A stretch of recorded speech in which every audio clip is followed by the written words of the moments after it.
বাংলা নববর্ষ বাঙালিদের আবেগের দিন, আর মাত্র হাতে গোনা কয়েকটা দিন তারপরেই রয়েছে বাংলা নববর্ষ। ইতিমধ্যেই নববর্ষকে সামনে রেখে বাজারগুলিতে ভিড় লক্ষ্য করা যাচ্ছে, সবাই কেনাকাটায় ব্যস্ত। তবে ডিজিটাল যুগে নববর্ষে কৌলিন্য হারিয়ে ফেলছে হালখাতা। আগে নববর্ষের সঙ্গে ওতপ্রোতভাবে জড়িত ছিল এই হালখাতা। নববর্ষের প্রাক্কালে হালখাতা কিনতে দোকানে উপচে পড়ত ক্রেতাদের ভিড়।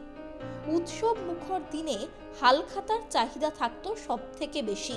শুধু সোনার দোকান নয়, আরো বিভিন্ন দোকানগুলিতে হালখাতার প্রচলন ছিল। তবে এই ডিজিটাল যুগে ক্রমশ কোন ঠাসা হয়ে পড়ছে হালখাতা। আগের থেকে কম, কিন্তু ঠিক আছে। সেই তুলনায় মানুষের রিকোয়ারমেন্ট চেঞ্জ হয়েছে, সেই রিকোয়ারমেন্ট চেঞ্জেস অনুযায়ী কিছু কম বেশি হয়েছে, ঠিক আছে।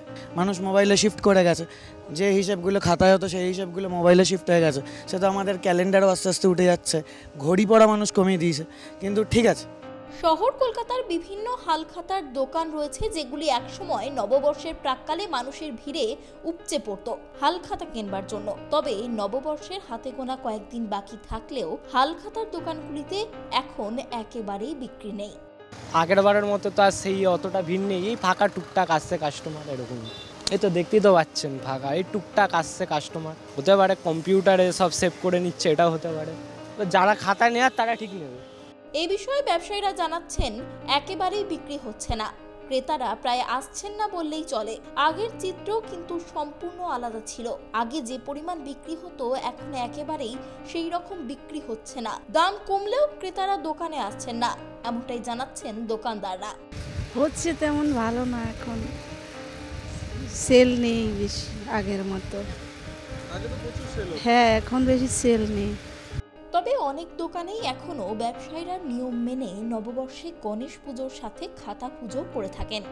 তাই নিয়ম মেনে পুজো করার জন্য অন্তত একটা করে খাতা কেনেন ব্যবসায়ীরা। দেখুন, বিক্রি বাট্টা আগে লোকে যেমন 3-4টে খাতা নিত, এখন সেখানে 2টো নিচ্ছে। কারণ পরিস্থিতি যেরকম, সাথে বেশি নিয়ে তো লাভ নেই। আগের সেল বেশি ছিল, জিনিস বেশি নিত, এখন সেল কমে গেছে, জিনিস কম নিচ্ছে। ওই জন্যই ওদের কাছে লাগছে যে হালখাতাতে কম হচ্ছে, আর কিছুই না। এটাই হলো ব্যাপার। ডিজিটাল হচ্ছে সমাজ, আর তাই পুরনো রীতিনীতি এখন আর কাজে আসছে না। এখন হালখাতা বা গণেশ পুজোর নিয়ম রক্ষা মাত্র।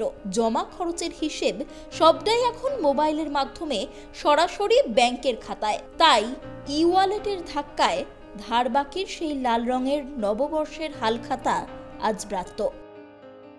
ক্যামেরায় স্বপন রায়ের সঙ্গে অভ্রদীপ দাসের রিপোর্ট, ট্রাইব টিভি বাংলা।